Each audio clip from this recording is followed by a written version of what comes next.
ये जो स्पाईवेयर का मामला है ये बेहद संवेदनशील और संगीन मामला है।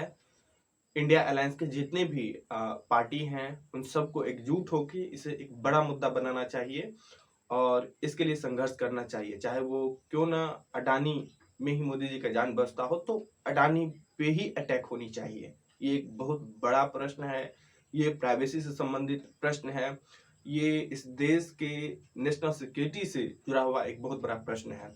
नमस्कार, मैं रंजन यादव, मेरे इस यूट्यूब मंच पे आपका स्वागत है। एप्पल के द्वारा कुछ चुनिंदे लोगों के मोबाइल पे ऐसा मैसेज आता है कि उसके मोबाइल पे स्टेट स्पॉन्सर्ड हैकर अटैक कर रहा है। ये कौन लोग हैं? ये वही लोग हैं जो विपक्ष में हैं। मैक्सिमम लोग अभी तक जो डाटा सामने हैं जिन्होंने बताया है उसके हिसाब से कुल मिला के 10 यदि हैं तो उसमें 8 विपक्ष के हैं। चाहे वो राहुल गांधी हो, राहुल गांधी के ऑफिस के स्टाफ हो, महुआ मोइत्रा हो, कांग्रेस के बड़े लीडर जो शशि थरूर हैं वो हो, समाजवादी पार्टी के लीडर अखिलेश यादव हो, उनका नाम है। ये जितने भी CPI communist party of India के लीडर जो सीताराम येचुरी है उनका मोबाइल हो, प्रियंका चतुर्वेदी हो, जितने भी विपक्ष के बड़े बड़े लीडर हैं इन सभी के मोबाइल पे एप्पल का जो मोबाइल है उस मोबाइल पे एप्पल कंपनी के द्वारा ये मैसेज दिया गया है कि आपके मोबाइल पे स्टेट स्पॉन्सर्ड अटैक किया जा रहा है।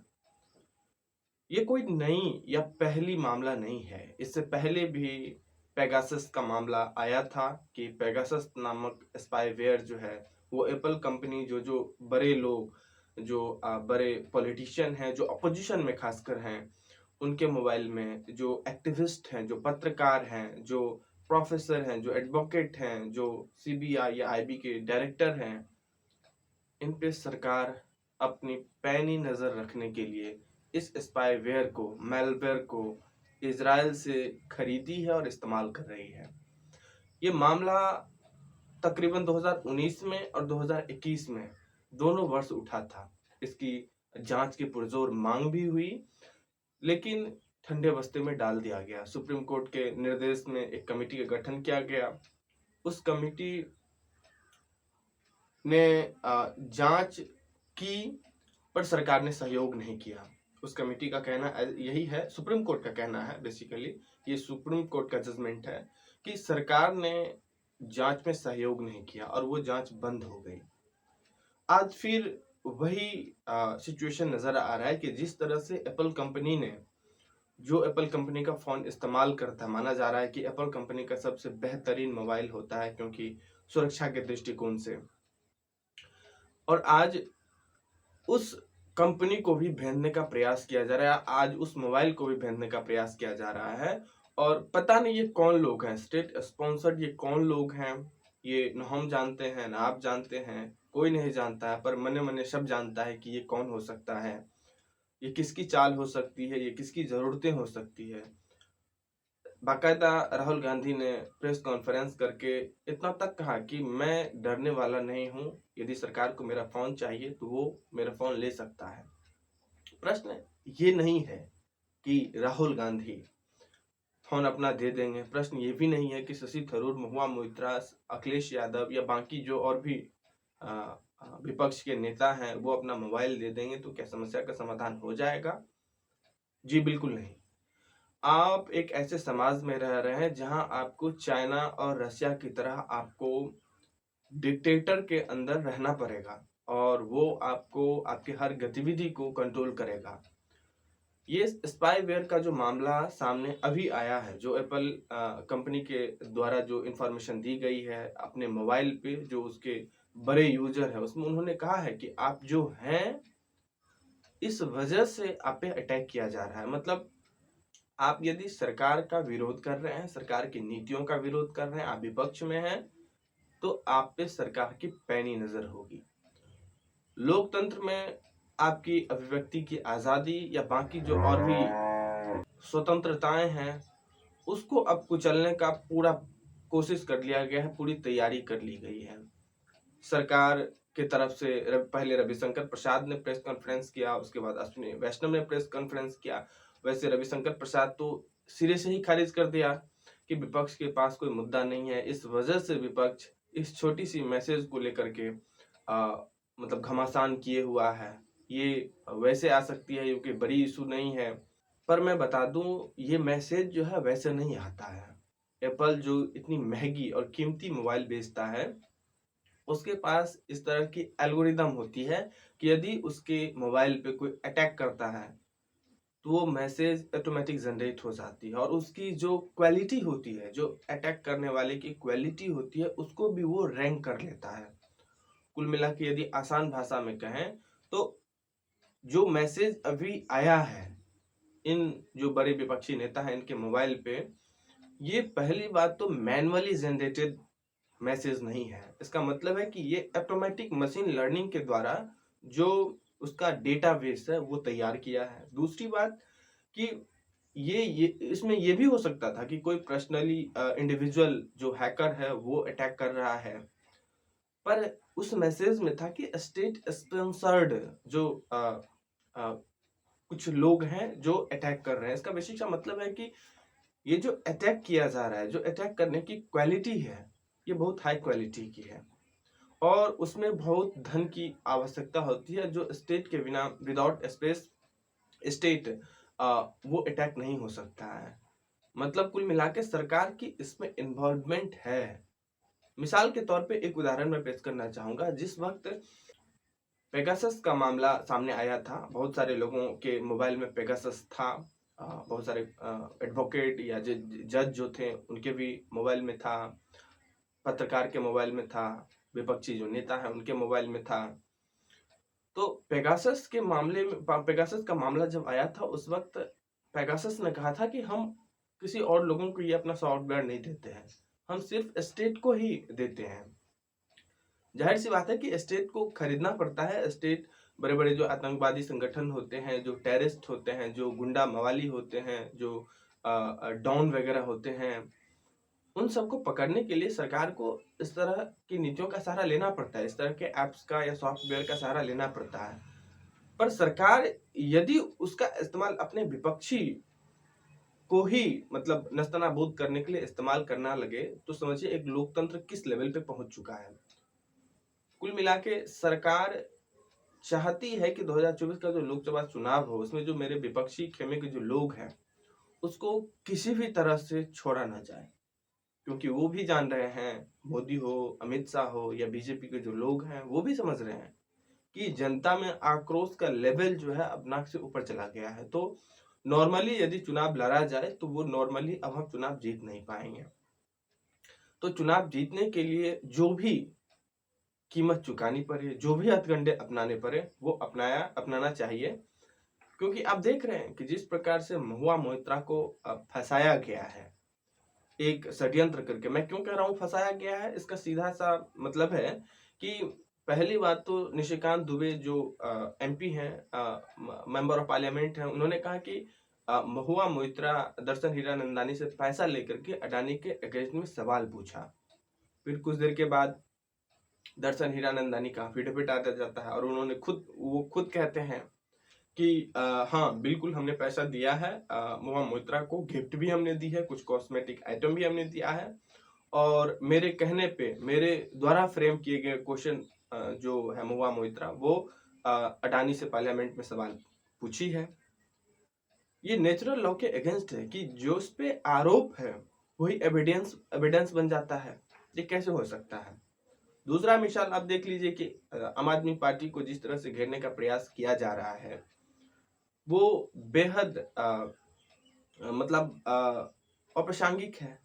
आम आदमी पार्टी के द्वारा जो नीतियां बनाई गई, आबकारी नीति, उसमें जो भी भ्रष्टाचार हुआ उसका कोई सबूत है नहीं।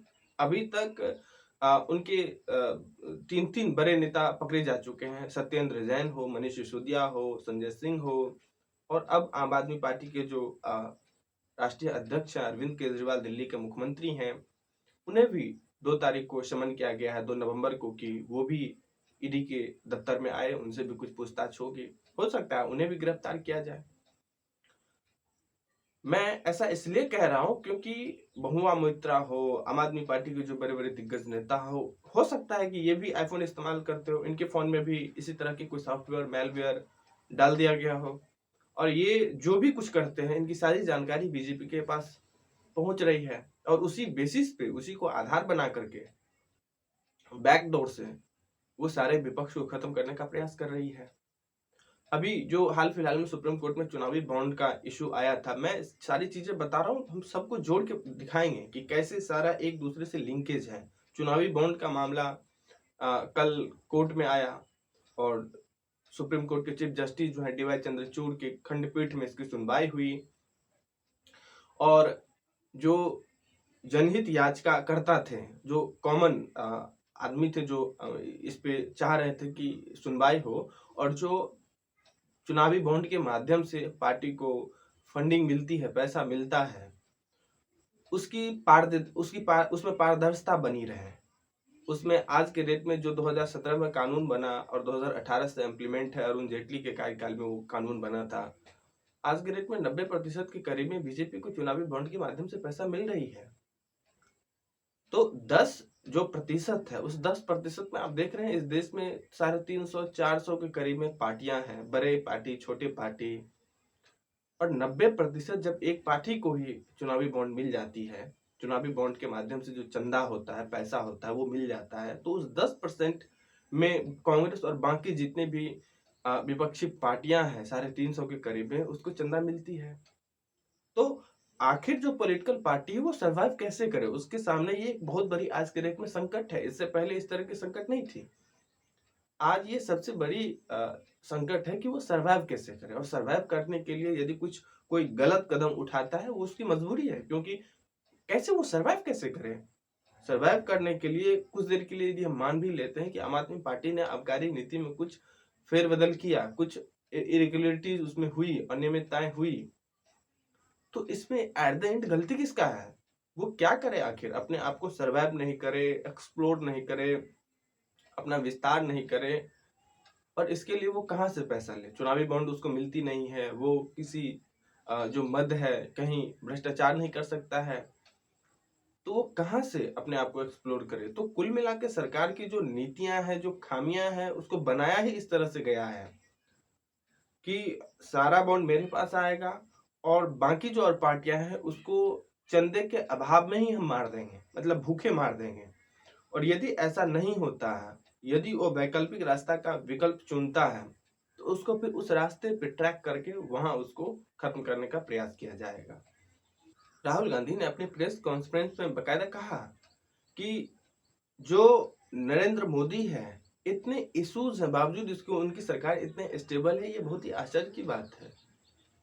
पिछले की कई सरकार, बाकी मैं तो यहाँ तक कहता हूँ कि जो भी सरकार थे उसके सामने एक भी इस तरह की इशू आती थी तो वो हिल जाती थी, पर मोदी सरकार के सामने इतने इशू हैं, बेरोजगारी है, महंगाई है, भ्रष्टाचार है, विदेश नीति से संबंधित बहुत सारे इशू हैं, महिलाओं के साथ जो समस्याएं हो रही है, महिलाओं के साथ जो आपत्तिजनक व्यवहार हो रहा है, वो एक बहुत बड़ी समस्या है, मणिपुर का समस्या है, बावजूद इसके इस पे कोई असर नहीं हो रहा है। भ्रष्टाचार का इतना बड़ा आरोप है मोदी सरकार पे, अडानी को संरक्षण देने का। तब उन्होंने एक बात कही जो इस पूरे देशवासियों को जानना चाहिए और सुनना चाहिए कि अडानी जो है वो बॉस है मोदी का। इस देश का प्रधानमंत्री मोदी भले ही हो, चेहरा भले ही मोदी हो, पर पूरा शक्ति, पूरा पावर अडानी के पास है आज के डेट में।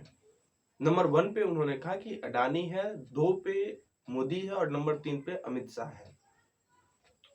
इस देश को जैसे लगता है पूरी तरीके से कंट्रोल किया जा रहा है और अपने कब्जे में कर लिया गया है। चाइना में यही तो होती है कि वहां के पब्लिक परसेप्शन, पब्लिक ओपिनियन को भी कंट्रोल किया जाता है। आज यही हो रहा है। खबर ये भी आई है कि 81 करोड़ जो भारतीय हैं उनके आधार कार्ड और पैन कार्ड से जुड़ी हुई डाटा लीक हो गई है। इस डाटा को प्रोटेक्ट करने की जिम्मेवारी किसकी है? ये डार्क वेब पे अब खुली बिक रही है और इसके माध्यम से, इस डाटा के माध्यम से जब चाहे वो, जैसे चाहे वो आपको कंट्रोल करेंगे। आप क्या खाते हैं, क्या पहनते हैं, ये जो स्पाईवेयर है, जो स्पाईवेयर एप्पल ने कहा कि आपके मोबाइल पे अटैक कर रहा है, ये जो जितने भी 8-10 विपक्षी नेता हैं या पत्रकार हैं या जो जज हैं, हो सकता है कि जज के मोबाइल में भी डाल दे। सुप्रीम कोर्ट के जज के मामले में ये मामला आया भी था जब राम मंदिर का इशू चल रहा था। रंजन गोगोई उस समय चीफ जस्टिस थे सुप्रीम कोर्ट के। उस समय ये मामला उठा था कि हो सकता है कि रंजन गोगोई पे एक महिला जो आपत्तिजनक आरोप लगाई थी सेक्सुअल मोलेस्ट का, उनके साथ ब्लैकमेल किया जा रहा हो रंजन गोगोई के साथ, और दबाव में रंजन गोगोई ने राम मंदिर का फैसला दिया है। आज भी एक यक्ष प्रश्न बना हुआ है कि यदि इस सॉफ्टवेयर का इस्तेमाल जज के खिलाफ होने लगे, जज के जो सुप्रीम कोर्ट हाई कोर्ट के जो जज हैं उनके मोबाइल में डाल दिया जाए और उनके निजी जीवन से संबंधित डेटा यदि सरकार के पास हो, तो सरकार उसका इस्तेमाल अपने फेवर में कर सकती है। जैसा लगता भी है हाल के दिनों में जिस तरह की घटनाएं हो रही है गुजरात में, चाहे राहुल गांधी को कोर्ट में जमानत नहीं मिली या और भी जितने भी इशू आ रहे हैं, देखने में लग रहा है कि जज के खिलाफ भी, जुडिशियरी के खिलाफ भी अब स्पाईवेयर का इस्तेमाल हो रहा है। साथ ही साथ ये जितने भी विपक्ष हैं, पत्रकार हैं जो आवाज उठा रहे हैं गलत के खिलाफ, क्रिटिक आलोचना करते हैं, उनके मोबाइल में भी पाया जाता है। तो जो हम लोग आज से कुछ वक्त पहले तक, आज 8 साल 10 साल पहले तक चाइना को, रूस को या उत्तर कोरिया को कोसते थे कि ये एक तरह का कंट्रोल्ड डेमोक्रेसी है, ये अपने लोगों के ओपिनियन को, लोगों के परसेप्शन को कंट्रोल करता है, आज वैसा ही होता हुआ इंडिया में दिख रहा है। और यदि अब हम लोग न सचेते तो ये आपके बेडरूम में कैमरा लगा करके आपके बेडरूम में भी ताक झांक कर सकते हैं आपको कंट्रोल करने के लिए। ये जो स्पाईवेयर का मामला है ये बेहद संवेदनशील और संगीन मामला है। इंडिया अलायंस के जितने भी पार्टी हैं उन सबको एकजुट होकर इसे एक बड़ा मुद्दा बनाना चाहिए और इसके लिए संघर्ष करना चाहिए। चाहे वो क्यों ना अडानी में ही मोदी जी का जान बचता हो, तो अडानी पे ही अटैक होनी चाहिए। ये एक बहुत बड़ा प्रश्न है, ये प्राइवेसी से संबंधित प्रश्न है, ये इस देश के नेशनल सिक्योरिटी से जुड़ा हुआ एक बहुत बड़ा प्रश्न है। और आज जिस तरह से संभावनाएं लगाई जा रही है कि स्पाईवेयर का इस्तेमाल करके महुआ मोइत्रा हो, संजय सिंह, मनीष सिसोदिया हो, आम आदमी पार्टी के जो लीडर हैं, या बाकी और भी जिन लोगों को गिरफ्तार किया गया है जिसमें पत्रकार भी हैं, हो सकता है कल और भी लोग व्यापक पैमाने पर जैसे जैसे चुनाव नजदीक आते जाए, ये सरकारें स्पाईवेयर, मैलवेयर का इस्तेमाल करके आपके व्यक्तिगत जीवन को ताक झांक करती है और आपके पर्सनल डेटा का इस्तेमाल करके आपके व्यक्तिगत जीवन को नस्तनाबूद करने का पूरा प्रयास कर रही है। इसीलिए सचेत होना बेहद जरूरी है। आज बस इतना ही। अच्छा लगा हो तो प्लीज लाइक करें, शेयर करें, सब्सक्राइब करें। Thank you.